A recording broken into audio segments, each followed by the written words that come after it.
Welcome back to the Morning Juice. In today's episode, we are going to be joined by Lee, who is going to share his story of and his battle through addiction and his recovery through it.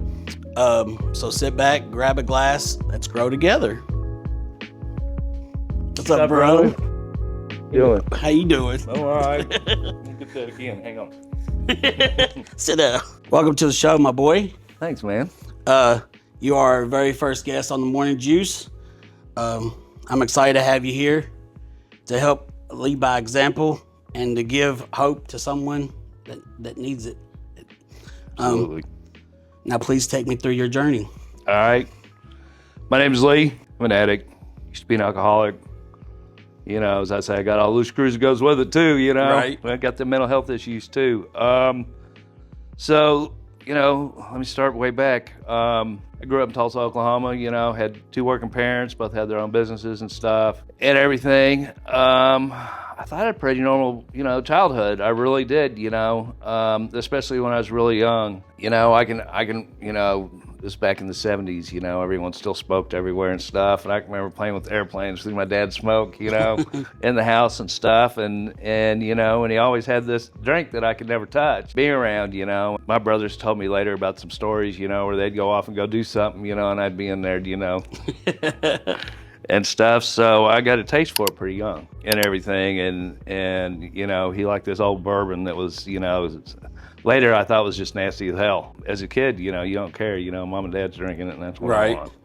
I think I was like 8 or 9. I was 9, you know. I remember mom coming to pick me up from school telling me, you know, dad's in serious trouble and he'd had a heart attack and open heart surgery and stuff. And our whole life changed.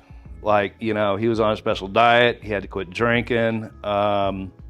And everything, and I heard about him going to meetings, you know, and everything, and he tried really hard and stuff. But you know, I already had that whole alcoholic thing going. When I really started, you know, drinking, I was about 12, and my best friend Jeremy, his dad, always had the good liquor. He was a doctor; he could afford it, and we found this big old bottle of vodka. And everything, and we would, you know, and he had a whole bunch of it, and we would drink a whole bottle, you know. By the time we were 13, we'd drink a whole bottle in a night and everything, fill it up with water and replace it in the case and everything. His big brother got blamed for it too, you know, so we were like, this is great. Not only can we, you know, go get drunk and everything and stuff. And then right about that time, my dad started drinking again, and it was really becoming a problem. I really started acting out about the same age too. When I was 14, I sunk my mom's car out, Little Mercury Topaz,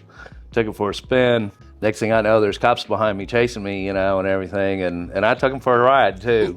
Like, you know, I'm 14 years old and you know, and that thing was so underpowered, but I'd slam on the brakes and turn, you know, real quick and lose them and everything, you know, and they told me the chase lasted 45 minutes and everything, and I ran out of gas and stopped, got out of the car, and I was about 4 blocks from the house, and down every block that I could see, just cop cars and everything. And then about the time, you know, they got me down on the ground at gunpoint, the fucking helicopter lit me up too, so I guess I really gave them a run for their money. And everything, and that landed me in a lot of trouble. I was in Scouts at the time, and my Scoutmaster was head of the juvenile court system, the head judge, so I had to go to Big People's Court. And even knowing him, you know, they really, you know, my dad was like, you know, I don't know what they're gonna do. Well, they gave me enough, my probation, I was on probation. I had a motorcycle license too, and they didn't take it because I had a paper route. Like, they were kind of, you know, but you have to do this. And I had to do all these work days. And he added it up and he said this should last through the end of summer after you turn 18. So I'd be stuck with it. And he goes, but if you take every opportunity you can, you get it done before your 18th birthday, you'll have a clear record. And I think that's the first time I ever thought challenge accepted. And, you know, I grew up in Tulsa, it's Tornado Alley, you know, and we had a flood and ice storms, and every time school was shut down and something like that happened, I would go do work days during spring break, during the summer. And I did. I barely got it done. Like, my court appearance was 3 days before my 18th birthday. And I decided I never wanted to go to jail again. you know.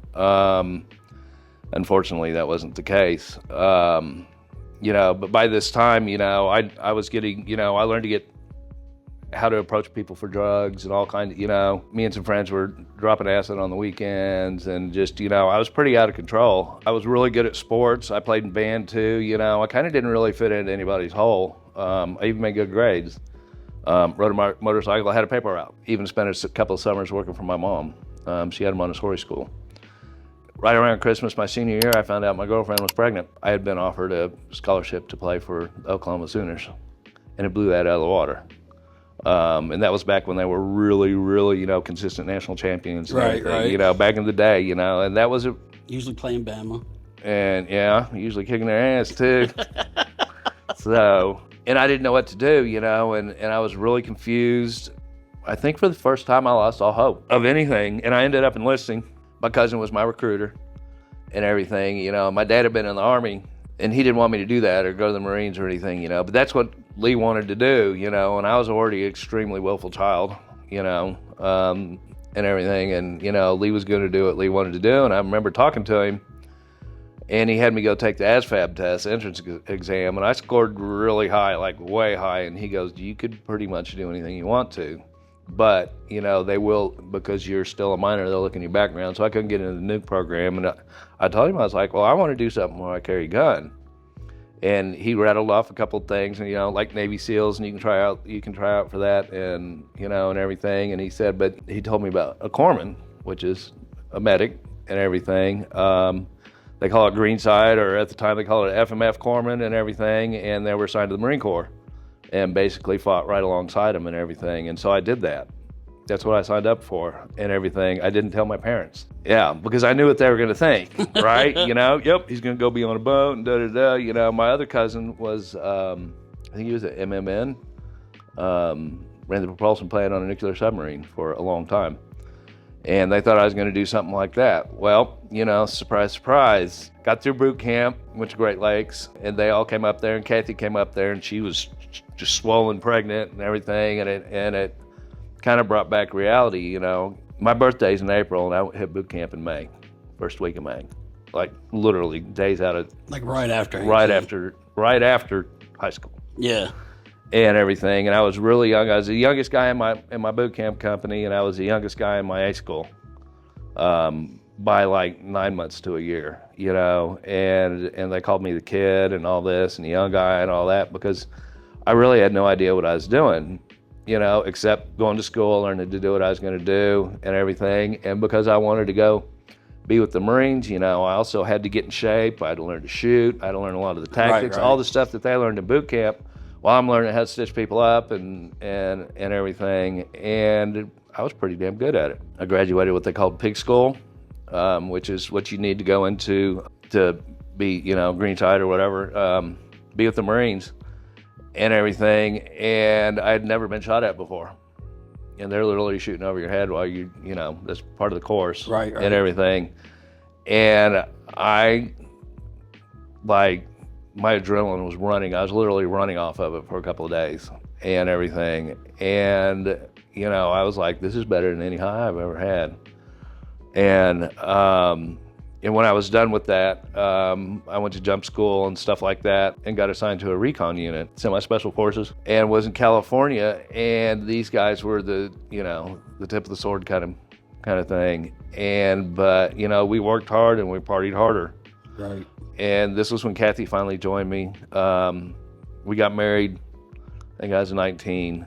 Things were cool for a while. We were in Japan for a couple of years. And then Saddam got frisky, and we got sent over to Kuwait and stuff. And we were sneaking around in the desert and everything. And all these guys were getting letters, and I didn't get anything. Didn't hear anything from Kathy. You know, my parents, they wouldn't talk to me because, you know, what I decided to do. And then all of a sudden I heard that, you know, the CO came and got me and pulled me aside with the chaplain and had told me that my father had passed away. And they airlifted me out to a carrier. I got shot off the carrier, which was pretty cool. And I came home, and my wife barely talked to me, you know, and I was only keeping like $100 a month, you know, everything was going home to support them. and everything, and I couldn't figure out what was going on. I was exhausted, flew halfway around the world and stuff, or a third of the way around the world and everything. And I remember calling my mom, being like, "Hey, I'm at the airport. Can someone come and get me?" And she hung up the phone, and I didn't know what was going on, and everything. And so Kathy's dad came and got me. He dropped me off at a motel. I was like, "What the fuck?" And everything. Right. And I just, turned out she'd been sleeping with another guy in our house, was pregnant again, and everybody knew but me. Went to the funeral, hardly anybody, and I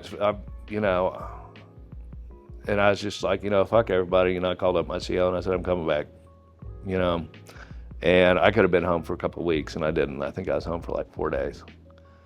And, and I was angry, and I was hurt, and I was mad.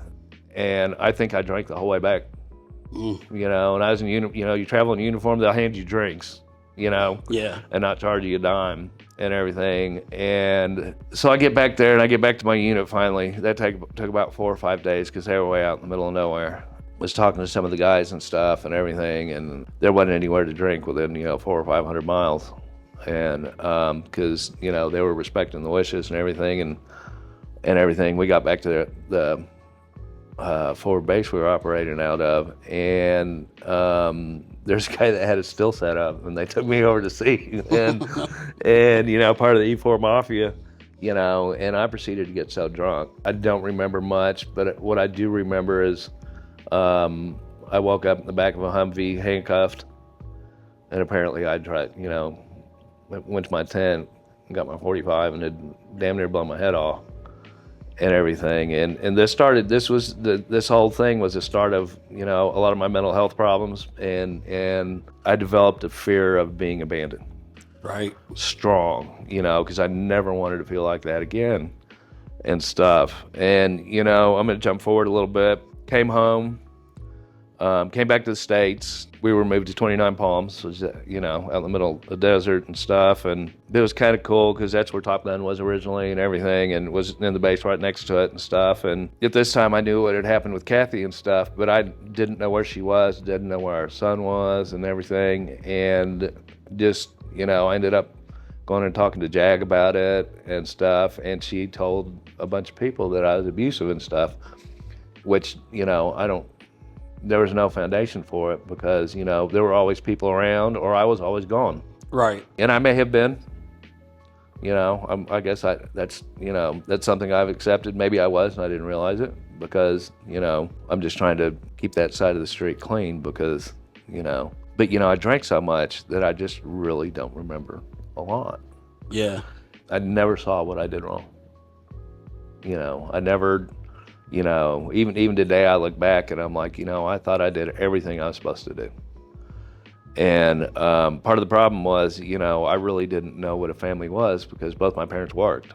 They were never home. Right. I was a latchkey kid, I had the parents that, even when the lights were on, the neighborhood lights. I really grew up in that area, Yeah. We were riding miles on our bicycles and stuff, and going to the mall, and watching movies and stuff, and everything. And in high school, we were going to this park over about a block from the house, and smoking weed and drinking, and when they never knew what was going on, Right. And everything. And I really thought parenting was just staying the fuck out of the way. I really did.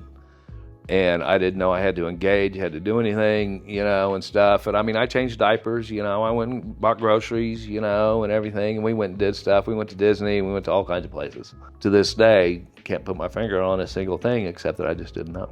Yeah. Which will become a point later. And I did eventually meet someone else. We were living together. She got pregnant. We had two children pretty quick, and then another one about 4 years later. And still on active duty. At this time I'm living in Oceanside, California, stationed at Camp Pendleton, and loving it. I was in good shape physically and stuff, but there was just always something just seemed off to me. Right. And by this time I'd had several deployments to places when things got exciting and stuff. I've been shot a couple of times by this time. I was out riding my motorcycle with my brothers back home and it got hit by a car, by a truck, by a drunk driver. And which is surprising that we weren't toasted. Right. You know, and because that's what we did. This is, another big change in my life because, it really turned me off to drinking and driving because this guy almost killed me. Right. I got life flighted in. My heart had stopped a couple of times. It was scary. And I remember what really woke me up was, my kids, screaming my name, and surprised the flight nurse, when I popped up and said, Daddy's okay to him, she literally fainted because she thought I was, right. they were flying me in without a heartbeat. Right. And stuff. And I'm not going to say I had any kind of, I didn't see any tunnel or white light or anything, but I do remember having a conversation with my grandfather that I loved dearly. And it was a conversation about being a man. And it was the first time and I can remember most of it to this day, and it was about, just sitting back and, not engaging, just letting the kids do what they want. That's not how you raise your kids, Right. Do you know who your kids are? Was the last thing I remember. And then I heard them screaming and everything. Something I wouldn't even talk about for a long time because I was just like, what the hell? Life's mysterious enough. Yeah, yeah. And I was already going through, the whole, what I did wrong with the first marriage. When I did get back home, I really did everything I could to engage with my kids, every chance I had, and which wasn't often, because I'd have to be on duty at 6 and, get home at 6 and, we would go on 2-week rotations, what we call it, duty rotations. And if something happened, we'd fly out and go take care of it. And sometimes we'd come back, and they wouldn't even know we left, When we didn't come back, they knew something big was going to happen. Right. And the wives used to bet about, something happening in the world, when we were, did they do any, were they part of that? It was kind of cool. Right. Anyway, and so I was really engaged with the kids and stuff, but I did not know how to be engaged with Shannon, who's my wife at the time. And I had no idea that she had lost interest and, was off doing other things when I was gone. And one day she didn't come home. Here came that abandonment thing again, Right. What the fuck? What's going on? What is wrong with me? That's always the question. And everything. And my oldest daughter was like, Dad, it's not you, but I didn't believe her. Right. I really didn't. And she was like, she left all of us. So she was out of the picture for a long time, 6-7 years. Wow. And found out, she was doing some hinky shit, got arrested on some federal charges, did some time in prison. But our little girl hadn't seen her since she was 8 months old. I remember getting a call from the school saying, hey, someone's here saying they're her mom and da-da-da-da and everything. And I was like, you have their ID? And read it off. And she was still going by my last name, even though, I'd gotten a divorce. And I was like, what the hell? And it started this whole thing. The youngest one did not remember her. Right. And the oldest two didn't want anything to do with her. Of course. And, yeah. And for a long time, my response was to go out and get fucked up over the whole thing. Like, and I remember walking around, throwing shit around the house, just being mad, because she was back and everything. And the whole time she was gone, even after the divorce and everything, I didn't even go on a date. I just didn't want anything to do with the relationship. Right. Because I just thought I was destined to be okay. But, I focused on the kids. They were that and, He was being a dad. Yeah, and my career were my life, and everything. And it wasn't that much longer. It wasn't much later. I ended up retiring, got hurt pretty bad. And, just physically for a while, I wasn't going to be able to do the job. I'm back in Oklahoma, found a nice piece of property on a lake that was part of a state park that I picked up cheap. And, but needed something to do and everything. And was at the VA for a checkup and stuff. And was, talking to the nurse. And they said, well, there's a guy right down the hall that, they'll hook you up with something. They'll help you find a job or a new career and stuff and everything. And they offered to send me to truck driving school. And I loved it because, I was by myself. Because at this point, I just wasn't good with people and everything. And I was good at it, but it was horrible for my mental health. Right, because you're on the road by yourself. Yeah. And, when I was home, well, for the first 6 months, I was gone a lot. And my oldest brother was a big help with that. My mom was too.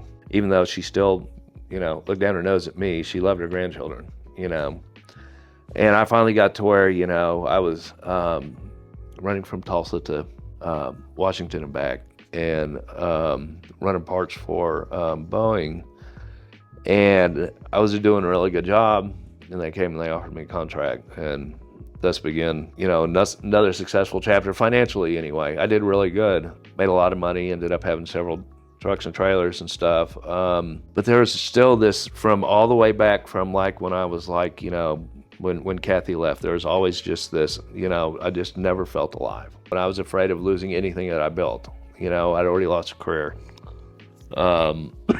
I'd lost friends left and right, literally sometimes with my hand, trying to. Yeah. It was my job to bring them home alive, and every time I failed, it was that war a failure. Yeah. And it's still something I just really can't talk about very often. And may never be able to. This is about the time I started having nightmares. And I would wake up in the truck in an enclosed space, and I'd go outside and I'd be in a different spot, and it was, 2.5 days up, unload, and 2.5 days back and everything. And then I was home for a couple of days, and was afraid to say anything. I remember, my kids coming in the room with me yelling and screaming and swinging, and luckily I didn't hit any of them. Right. But this is when I realized I had a problem. And again, I turned to drinking and everything, and it just wasn't helping. And not long after that, I had a chance to come off the road and be home and run the business from the house. And I had an old friend from high school turn me on to the old meth, old crank. And it solved a lot of problems. And it sure kept me out of my head. And, and everything. And I was off to the races with that stuff. I was doing dumb shit and everything. I had several trucks at the time. I think it was about 1.5 years after I started doing that, my employees approached me and said, man, you need to go get help, or, yeah, or we're leaving. And I was like, fuck you, go to work, and went back in my office, slammed the door, and did a line, So that was my answer, because it seemed to clear all the cobwebs. It seemed to lift the depression. If I didn't go to sleep, I wouldn't have nightmares. You know what I mean? And, but, ha on me, I started having them during the day. Very vivid flashbacks. And so every time I would start having them, I'd just do another line. Sometimes I was literally, in the middle of a shootout, and I'm, and everything, and it would stop. And, and it just got worse and worse and worse and worse. My employees bought me out for almost the whole thing. It brought back them old feelings of abandonment.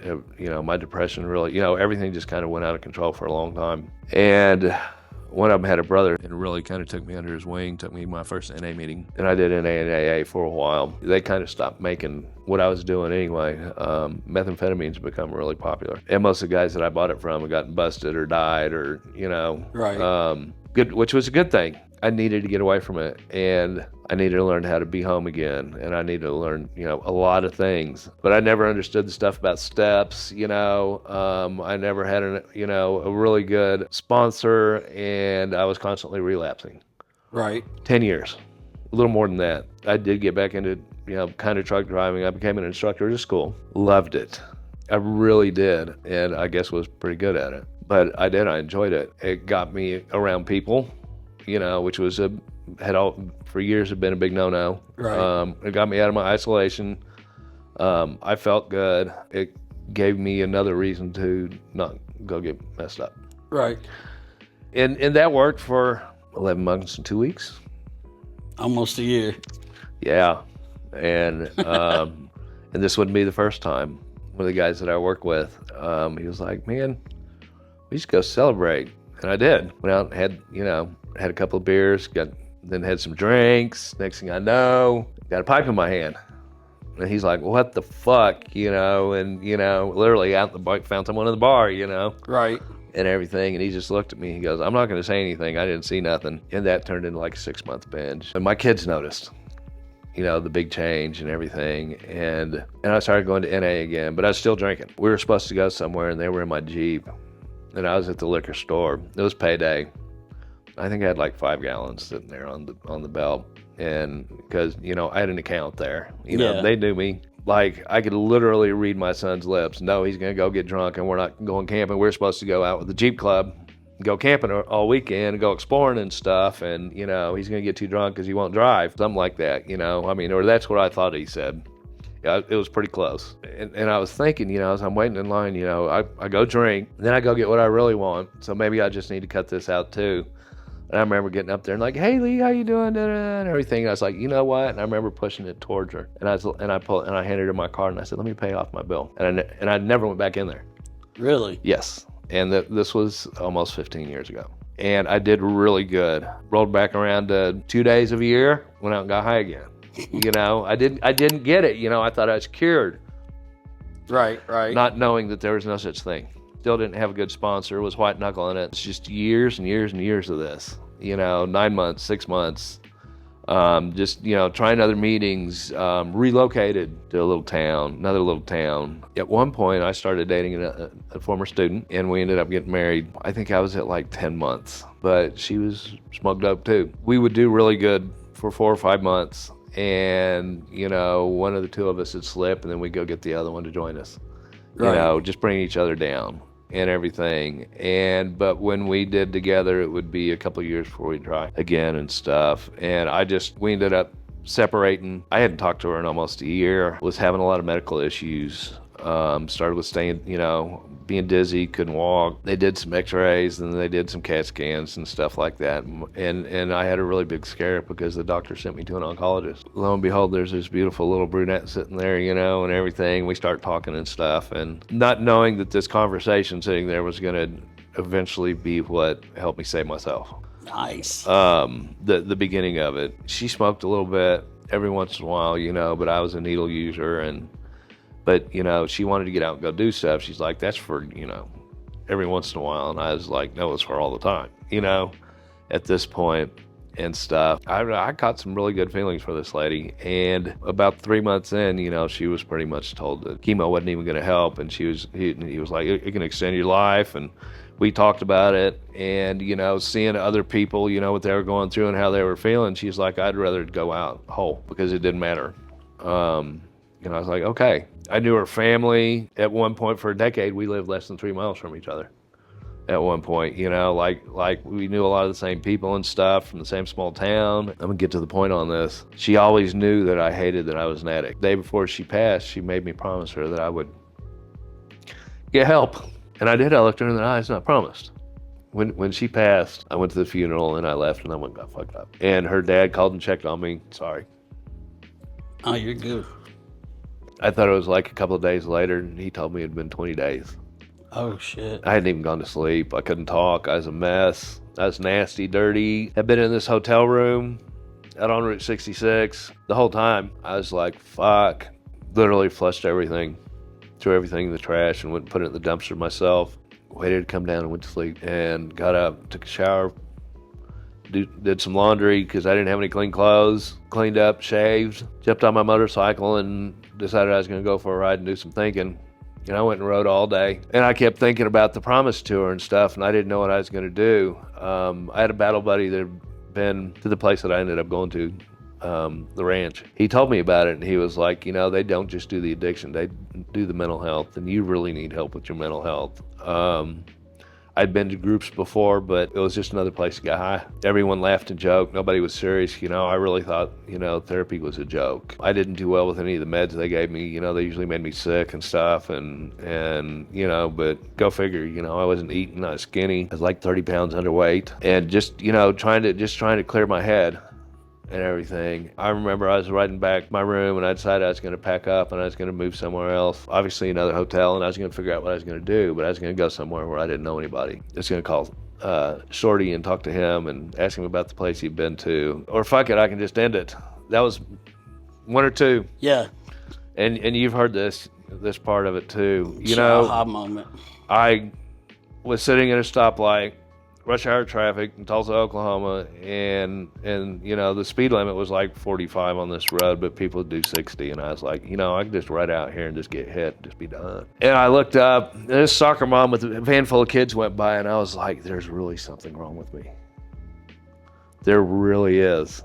I mean, I literally shut my bike off put my kickstand down and started crying. And this cop that he pulled me over all the time. He knew I was riding hot. He just never found it and stuff. And he was like, he kept telling me, you need to go to meetings, go to rehab, go get some help, go to there's a state-sponsored place called 12 and 12 right down the road from, and everything. And I didn't know that he was like 2 cars behind me and people are honking at me and shit. And I'm just not even responding, and he pulls up behind me and didn't hit his siren, but he put his lights on, and he just walked up and he's like, "Hey man, you okay?" And I just, tears running down my face, right. And and I was like, "No." And he goes, "Are you sick and tired of being sick and tired?" And I was like, and I just was like, wham. And I would hear this for years. Yes. And I say this myself. And I was like, "Yeah, man, how'd you know?" He goes, "You don't remember the first time we met, do you?" And it was in an AA meeting like 12 years before. He goes, "I always remembered you." He goes, because you always had so much potential, but you just never worked a program. And I was like, and he goes, "Why don't you pull over here into this Quick Trip and let's have a talk?" And we did. We had a talk. Told him about Promise and Brandy and that, and he was like, he was familiar with the NA program, and he told me, he said, NA says, it's like, I know, changing people, places, and things. It's the easiest way to stay sober. And everything. And I said, I've been way out by Sapulpa for, the last couple of years. That's why I came into town. And he was like, "This isn't a good place to get clean." He goes, there's this meth is everywhere, and that's what you like, obviously, and I mean, I'm all bruised up, I couldn't hide it if I wanted to. Right. And the man prayed with me and made sure I was okay. And he said he had to get back to work. I looked up Shorty's number and I called him, and he told me, gave me a phone number, said, "Call him." I remember calling. And I was like, and he said, "The VA paid for it for me, so you're good." Unfortunately, they turned me down. And I'm broke. I have a couple $100 and a motorbike, and that was literally all I had at the time. And I talked to Daphne too, and it turned out she had just talked to the place. And I was like, I got to go get sober. I said, "But and she was like, "Me too." And we were talking, and she was like, "But I miss you." And I was like, I miss us when we were sober. That's what I miss. And I was like, "Well, let me call you back. Let me call this place again and everything." And the guy gave me an idea. He gave me the number to someone that gets on the marketplace and finds you insurance. Yeah. And I had no income, I was broke and everything. And he found me Blue Cross and Blue Shield insurance, and I think it was $7 a month. And I was like, the Cadillac stuff. And I was like, really? I was like, and hang on a minute. And I checked my account balance, and I had enough to pay off a year and like have $70 left. So I paid for the whole year. Right. And everything. And then I called them back, and the ranch back, and they ran everything. And it took about 4 or 5 days. But the guy, Carlos, he called and checked on me twice a day. "Man, are you getting this done?" And I'm like, I remember "Yeah." that. Yeah, they were And really good about everything. And he was like, and he called me, one morning, and of course I'm not staying sober. Yeah. At all, Right. And everything. And because, I remember Shorty he said, "You better show up fucked up." And I was like, "What?" And I was, and I did too. I'd come up with the $1,000 deductible and all this and everything, and I was like, shit. So I put my bike up for sale on Facebook, and a young lady who was getting sober that I really liked, she was cool, wanted to buy it and everything, and she had half the cash up front, and she said, "Can I pay you the rest?" And I thought about it, and I was like, you know what? That'll give me money for cigarettes and all this stuff, and And I was like, okay. And I knew I could trust her, because she'd proven it to me. Right. And everything. She asked what was going on, and I told her. And, she came over to my room, banging on the door and stuff, and, gave me a big hug. She goes, "I'm so proud of you." And she goes, "I will absolutely do this." And she gave me cash, and we went to the bank, and I signed it over to her. Right. So I called Carlos back, and I'm like, "I've got the money." And he goes, "Well, how are you going to get here?" And I was like, "Fuck, I'll ride the dog, the Greyhound." And he was like, "Okay, when are you coming?" And I was like, "I don't know, let me figure it out. Hang on." The first couple of dates I gave him, they didn't have any beds. And he said, "I'll have a bed this day." Like, okay. I was staying with some friends that I was getting high with. I told them what I was going to do, and I'm like, "I just need a place to stay for a couple days, And they were like, "Cool, Man, did I party down." and still talking to Daphne. And at this point, Daphne's already there. And she had been to several rehabs. So, you know, I was going out of pure desperation because I just didn't think that worked. I think she'd only stayed at one of them. And I think she stayed clean for like 6 months, max. But I'm not telling her story. But just a base that, you know, I was like, you know, I hope this works. You know, I'm trusting. You know, Right. I didn't know how to have faith yet. I get on the bus and I'm going, and I've got enough dope to get, you know, 10 people high. Got preloaded needles and a big old rock and everything. Just getting there was an adventure. Some crazy shit happened that just doesn't belong here. I was about 30 minutes from Nashville, and Daphne called me, and I was like, "Oh, you got your phone?" And she goes, "No, I'm leaving." And I was like, "For 2 weeks, I've been planning on doing, you know what I mean, and everything." And she goes, "Well, no, we can go stay at Dad's." And I was like, I was just like, no. I was adamant about what I was going to do. I was going to keep my promise. Right.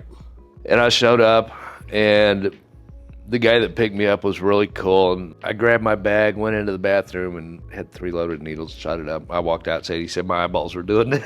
You know, I couldn't hold a conversation and everything. And I was just like, "Tell me about this place." I didn't hear anything he said. All I heard was, wah, wah, wah, like the teacher on Charlie Brown. Right. And everything, you know, and stuff. But I would remember some of the conversation later. And I got to the ranch, and, you know, the old campus was still there.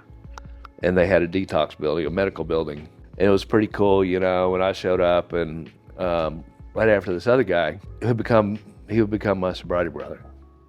True and true. So we shared the same sobriety day. Name's Bryce. And we just hung out and talked and everything. We were both high the first night and just stayed up in our room and talked. And they were like, "You guys going to sleep?" I don't think I can.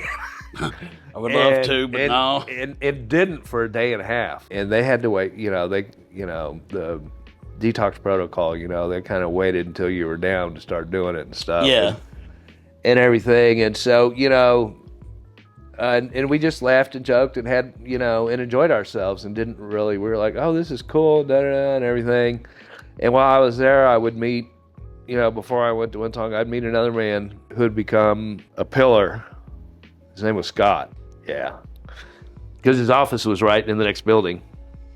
And he just kind of come out and shoot shit and just say, "Hey, what's going on?" And just, you know, most alive man I'd met in a long time. Happy, you know, and I was just like, "Man, who's this guy?" You know, and you know, I was like, that's what I want.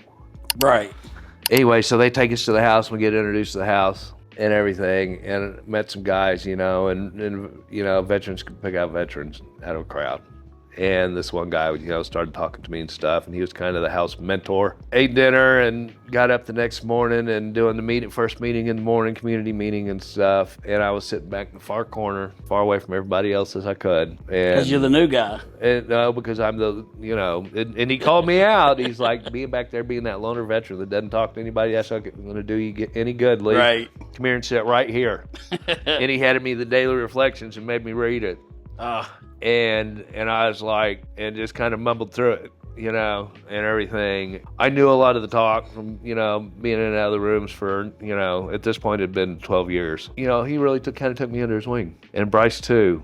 And, you know, Bryce and our beds were right next to each other and stuff. And he just made sure I wasn't doing that loner veteran bullshit and isolating, and which was normal for me. And he knew it. Right. They gave me the tools to find what I wanted. The guys that had been there for a while, the techs in the house, the counselors, you know, my counselor, oh my God, you know, he's another one that to this day is a very important man in my life. All these little hearings or sayings that you hear, you know, the first one that really smacked me in the head was, "You don't know what you don't know." And I was like, huh? And Curtis. Yeah. And I was like, "What does that mean?" And he goes, "You know, we think we know things. We think we have an idea what it's going to be. But if you just accept that you don't know, you're opening doors. You're telling yourself, let's go learn." That's right. And I did, and I dug in. I had some moments. I began to look myself in the mirror. I found my smile, kind of really for the first time in my life, started figuring out who Lee really was. The most surprising thing that I was not a worthless piece of shit. Yeah, it's amazing when you start feeling like that. I still had a fear of getting close to people because they were going to leave. I really did. And so, you know, it was really hard for me to really kind of openly let everybody in. And, you know, my counselor, poor man, you know I frustrated him. I probably downright pissed him off once or twice, but he didn't give up. None of them did. None of them. In fact, when I resisted, they dug in harder.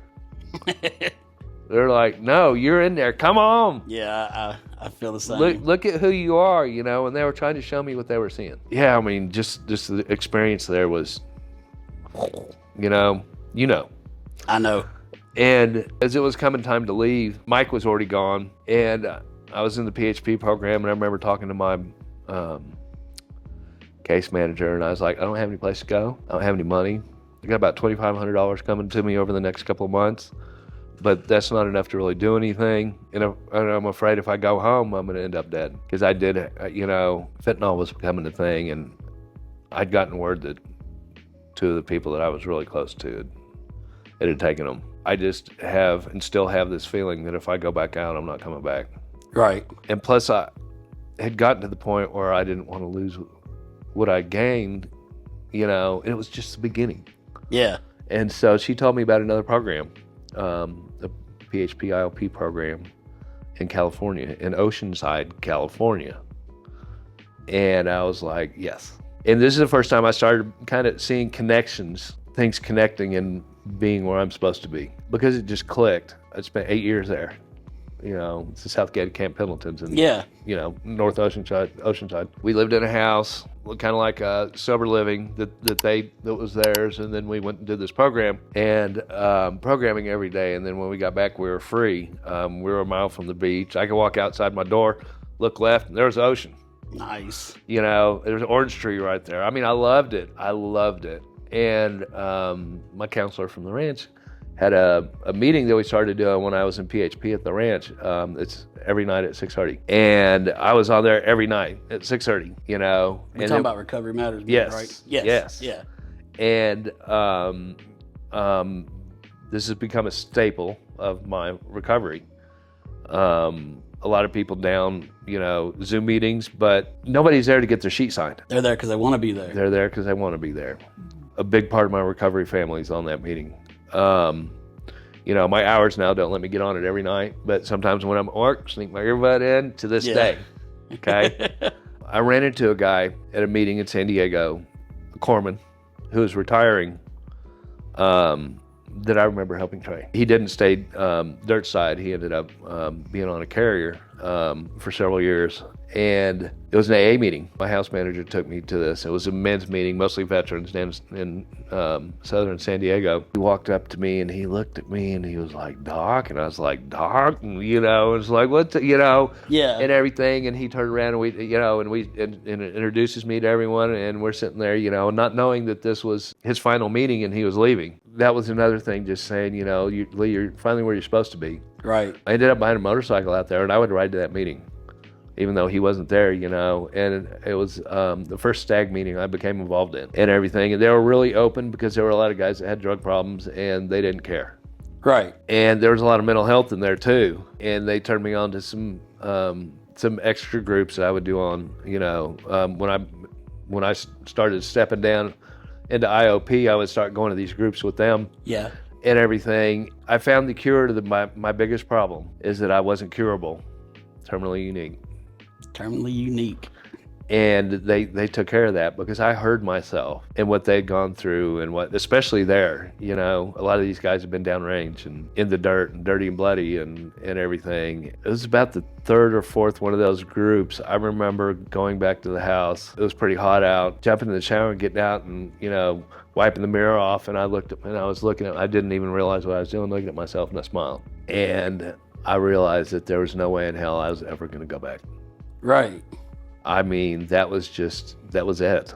That was like, and I remember going back to group on Monday. I was only doing it 3 times a week or something. And I remember saying something about it. And I had this grin that I still have.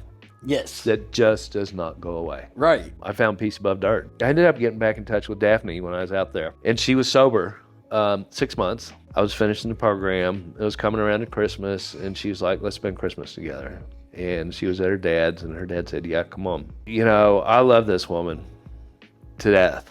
And I agreed. So I got on a Greyhound, sold my bike again, got on a Greyhound, came back. This is how I ended up in Tennessee. You know, I went 500 miles from where my addiction was. Right. To come to Tennessee to go to you know, rehab, and then went 1,500 miles away from here to go do some more, and then and back. You know, I mean, I was, you know, flying right over where I knew I was weak. And to be honest, I still haven't been back, and I don't know how long it'll be before I do, because, you know, it's just not. I'm not going to attempt it. Right. You know what I'm saying? And I get back, get a part-time job at Amazon, or a temporary job at Amazon, seasonal and stuff and everything, and something's just not right. Turned out she was using. She was going to meetings, but she was still using, you know, and I picked up on it and stuff, and kind of started dogging her on it and everything, and I was asked to leave after about a month. And so I called the alumni program at the ranch, and I was like, hey, man, what do I do? And told them what was going on, and they put me in touch with a man named Clint at his Time for Living. Well, I'll be coming up. I don't have a car. You know, I'll be leaving my job. I had enough money to pay to get in. And he was like, I'll work with you, man. It's like, cool. And Daphne brought me up. She was driving with her mother-in-law over the road, dropped me off and didn't look back. And I walked in, and, you know, they were kind of between, the house manager was in the hospital and stuff. And, you know, I moved into this room. Dave, this is when I met Dave. Oh. Yes.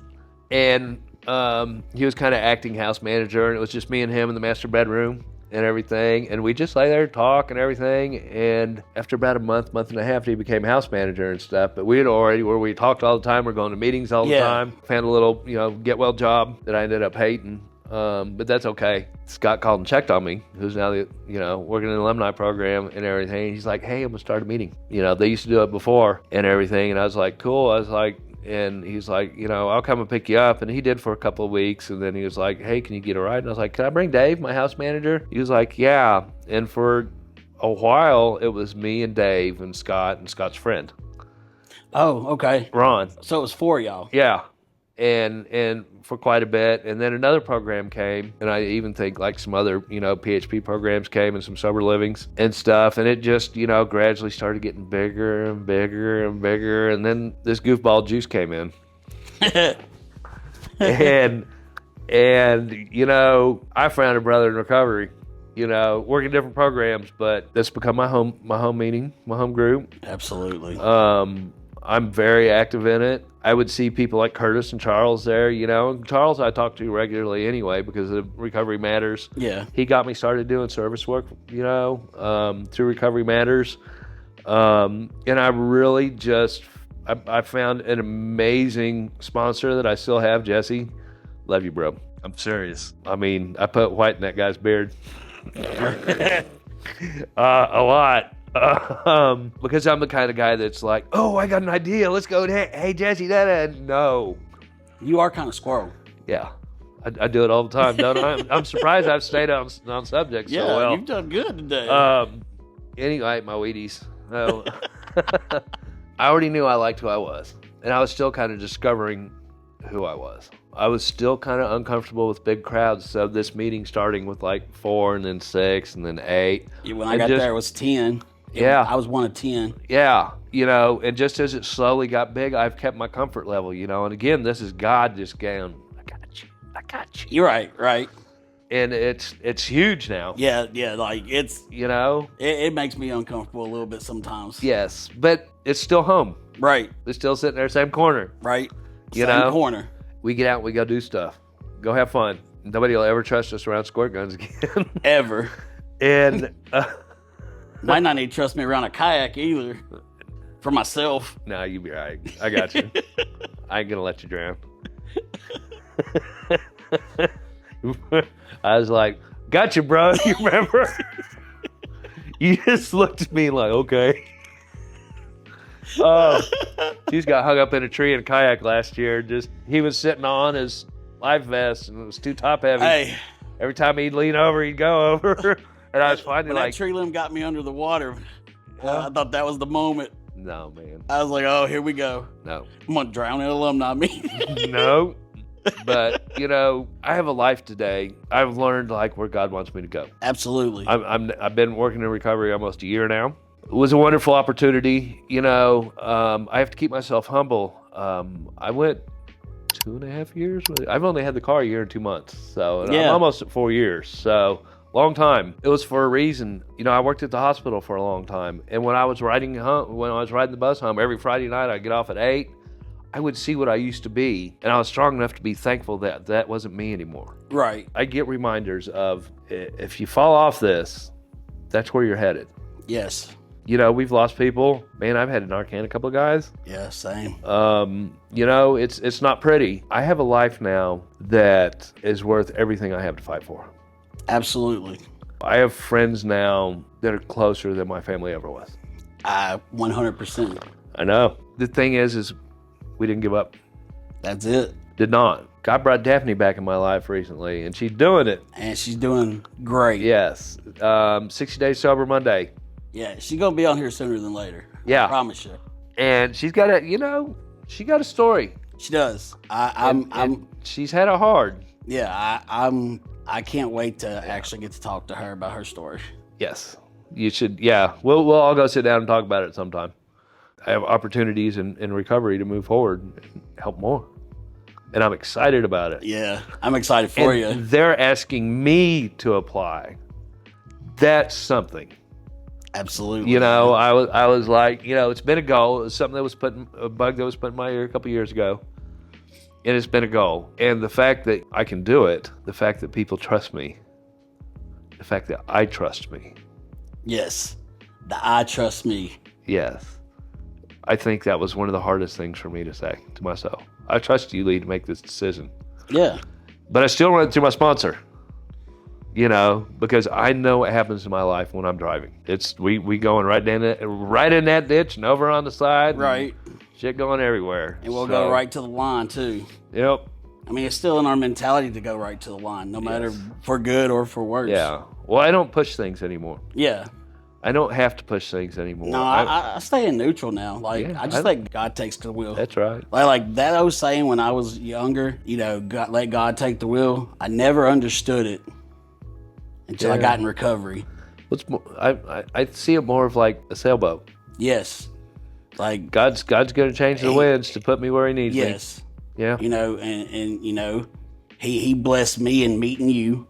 Definitely. Yeah. I didn't realize how little you was in recovery when we met, because to me you was like an elder there, like you know what I'm saying? Because I'm old? No, because when I came in, I remember the first meeting I came to, the first time I got out before I had to go back the second time, there was like 6 of us total in there. Mm-hmm. We were sitting around one table. Mm-hmm. And now we got every table out there. We had 60 last week. I think it was, the week before when I was there, it was 67. Yeah, so we went from, I've seen it go from 6 to 67. 10 times. Yeah. More than 10 times. It's definitely God moves your cell to where you need to be. And I feel like, He knew the journey we were going to be on before we ever started the journey. Yeah. So it's weird that you meet somebody like you and now we're inseparable. We go everywhere together, so it's awesome. But I got a question for you. Before we get out of here, what would you tell somebody that was in your shoes before you started your journey? I have a couple things. All right. Those pillars that I mentioned, those men, one of them told me, find someone who has what you want and stick to them. Hell yeah. And do everything they tell you to do. Doesn't have to be your sponsor.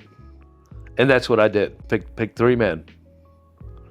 And I very much am a reflection of all 3 of them.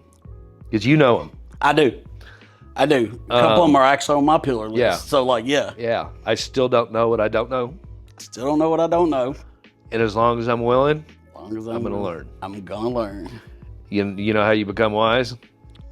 By doing stupid shit. You're right.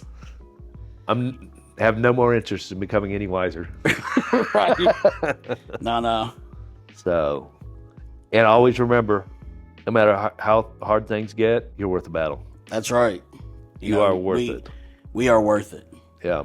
And, you know, and like, I hope by you coming on today that's your story reaches out to somebody. I do too. And just holds them and just be like, you know, I've seen this. Like, I don't think I can get out of this situation. But look at this guy. You can. If I can do this, anybody can do this. And you say that all the time. I do. Every Wednesday you say it. And I mean it because, And what else you always say? Keep coming back. Because you're worth it. That's right. And there's one more big saying. You didn't say it last Wednesday, so I had to say it for you since you wasn't there. Yeah. Like it didn't feel right. Yeah. Be kind to yourself. Yes. My big one is always one step at a time, one day at a time. That's right. Because like... Oh, see, sometimes I can't do the whole day at once. Right. Sometimes I have to break it down. Right. And that's what to me, that's what that saying means to me is like one step at a time, one day at a time. Yeah. Sometimes life is so chaotic. All you can do is just take the next step forward. That's right. And then by the end of the day, you made it through another day. That's right. You know, and that's what recovery is to me. That's right. Because we've even had bad days still, you know. Yeah. So like, you know. It's not always going to be all, sunshine and roses. It's not going to be peachy Yeah. all the time. Still tough Unicorns times. kick. Right. Yeah, they do. Sometimes they kick harder than you want. Oh. Lee, thank you for coming on and sharing your story with us. Yeah, man. It was my pleasure. Thank you for having me. You know, if anybody knows someone or if yourself relate to his journey or see where y'all are at in y'all's path, reach out to us on Instagram at Morning Juice Pod. Get in contact with me. We will reach out. Like if anybody contacts me on Instagram, I will reach out immediately as soon as I get your message, and let us try to help you get the help you need. Come back next week as we do another journey with somebody different, and I will see y'all later. Out.